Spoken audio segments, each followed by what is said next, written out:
Traduction sans filet numéro 180. Et hier j'ai enregistré la numéro 179. Et François Bon a fait remarquer qu'il y avait sur les étagères derrière moi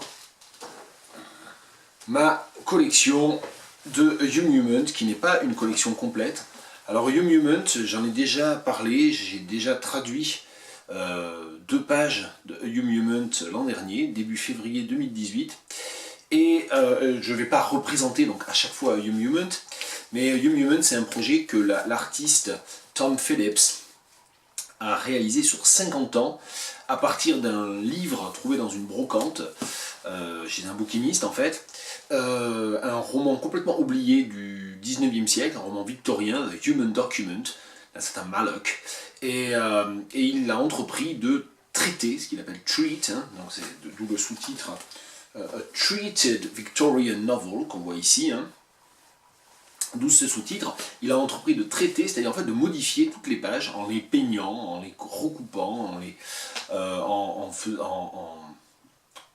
en faisant disparaître une grande partie du texte et en mettant en avant d'autres parties du texte, de façon à composer une sorte d'histoire, de nouvelle histoire à partir du roman de départ, et avec des sortes de poèmes comme ça qui apparaissent dans des formes de bulles. Donc c'est une œuvre, moi, que je pratique et qui m'accompagne depuis maintenant 15 ans, et c'est une œuvre dont je m'étais demandé comment on pouvait ou on pourrait la traduire lors d'une précédente improvisation. Et donc, c'est l'occasion de remettre l'ouvrage sur le métier, j'allais dire le métier sur l'ouvrage, ça m'apprendra à utiliser des métaphores que je ne maîtrise pas. Et j'ai donc pris la page 231, parce qu'on est le 23 janvier 231. Donc vraiment le hasard total, et en fait la page 231, que je dise pas de bêtises, voilà, on va y arriver. Dans la 3e édition, elle se présente comme ceci, c'est celle-là, là. Dans la 4e édition, eh bien, c'est pareil, c'est la même page. Donc c'est à chaque fois, il refait, dans chacune des éditions, il a refait, modifié, repeint une grande partie des pages. Mais il y en a un certain nombre qui restent identiques d'une fois à l'autre. Dans la 5e édition, la page 231, voilà, elle est comme ça, et donc là il y a un vrai changement. Et dans l'édition finale, je pense qu'il a gardé, je ne me souviens plus, mais je crois qu'il a gardé la version de la 5e. Alors ce qui est intéressant en fait dans cette version finale de la page, et je vais uniquement traduire celle-là, dans cette version finale de la page, c'est qu'on retrouve l'image d'une sorte d'avenue qui se perd, ou de chemin qui se perd à l'horizon, sachant qu'il y a dans le texte conservé par Tom Phillips le mot avenue, qu'on va donc essayer de traduire tout à l'heure. Sachant qu'avenue en anglais est métaphorisé d'une manière différente, donc c'est assez compliqué. Une autre particularité de cette page, qui est quelque chose d'assez rare, je m'approche pour qu'on le voit, c'est qu'en fait, si on le veut, je ne l'ai jamais fait, mais si on le veut, on peut lire la totalité du texte original, à savoir que le traitement à la peinture a été suffisamment discret pour ne pas entièrement recouvrir le texte. Et donc si on voulait, on pourrait lire en détail. Et je vois par exemple, alors évidemment il faut un peu se casser les yeux, mais on peut le voir parmi les choses qui ne sont pas mises en avant dans les phylactères, on peut lire I don't, he said, I want to be recognized in case there should be anyone to recognize me. I want to go as a stranger and I have an order to view, etc. etc. Alors que dans la plupart des pages, j'en prends une au hasard, on ne peut pas du tout lire le texte d'origine. Bien, je vais essayer de traduire cette phrase, et donc je vous lis le phylactère, c'est-à-dire les textes vraiment mis en avant, conservés par Tom Phillips pour ce Young Human, et c'est la version finale, la Final Edition de 2016, édition du cinquantenaire en quelque sorte, et il a décidé là, de clore le monument que constitue le Young Human. From the numb avenue of utter love, Admit them sufficient to gather up the avenue.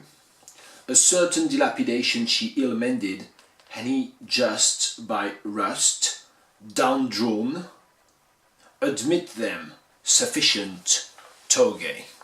Alors ça fait partie des énigmes du texte, c'est que Tom Phillips il a décidé de transformer presque tous les together en T-O-G-E, et donc ça devient une sorte de personnage récurrent du livre, à savoir que ce Toji ou Toge, on ne sait pas très bien comment il faut le prononcer. Si on le prononce en conservant le mot d'origine together, ben ça devient Tuga, et si on veut le prononcer plus à l'anglaise, Toji, si c'était un mot tout seul, T-O-G-E, ça se prononcerait certainement Toji ou Toja. Voilà, et donc il y a évidemment cette difficulté. En français, ça va y avoir évidemment une résonance supplémentaire du fait que le mot toge existe. En anglais, une toge, ça se dit en conservant le terme latin, toga. Bien, peu importe.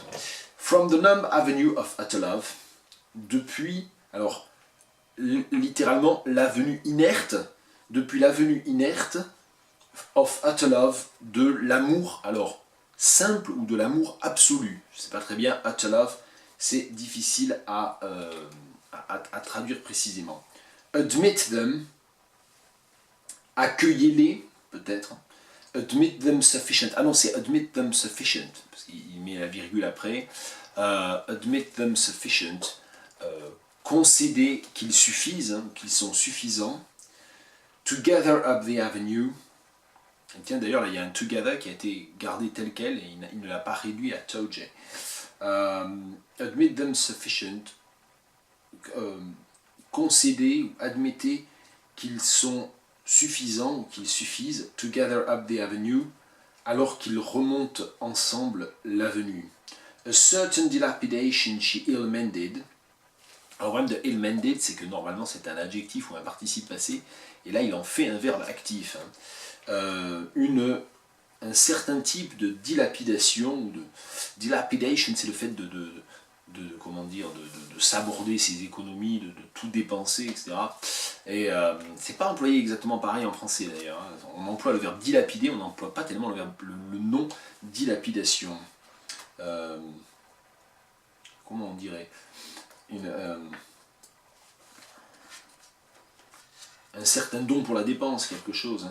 Un certain don pour la dépense ou une manière de dilapider chez ill-mended.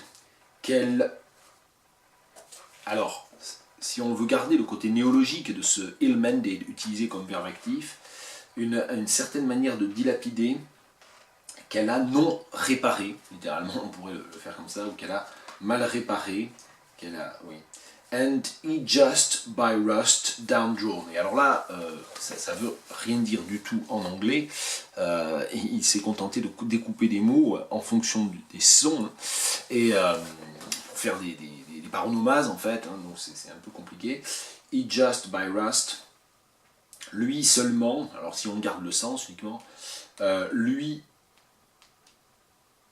s'est contenté d'être tiré vers le bas par la rouille. Donc enfin, je disais que ça voulait rien dire. Si, du coup, ça veut dire quelque chose quand même. Hein.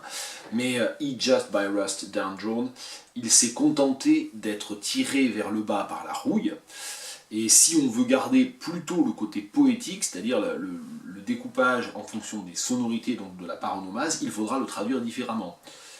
Lui, alors just rust, si on veut garder la rouille, je ne sais pas très bien ce qu'on peut mettre. Lui, quelque chose en houille par la rouille, down-drawn, je sais pas. Bon, c'est plus compliqué évidemment. Comme toujours, c'est plus facile d'improviser une traduction du sens que d'improviser une traduction abstraite de jeu sur les sonorités. Admit them sufficient, Toji. Donc on va reprendre, puisque c'est la même reprise, hein, le même mot, et ça apparaît deux fois en fait. Il y a les mots admit them et sufficient qui sont très proches les uns des autres sur la même page de texte de The Human Document, à deux endroits différents. Donc évidemment, Tom Phillips n'a pas raté ça. Concède qu'ils sont suffisants, ou concède qu'ils suffisent parfaitement. Toji, donc Toji. Bon. Voilà, je dépasse un tout petit peu 10 minutes, mais c'est parce que j'ai finalement beaucoup parlé, beaucoup réexpliqué quand même ce qu'était HuMument et pas beaucoup traduit. C'est très compliqué à traduire, hein. C'est vraiment... dans l'exercice, je veux dire, de traduction, c'est une vraie gageure, ce texte, tel qu'il est, puisque c'est un texte, c'est une œuvre d'art et c'est un texte. Bien, on se revoit à la 181. Bonne journée.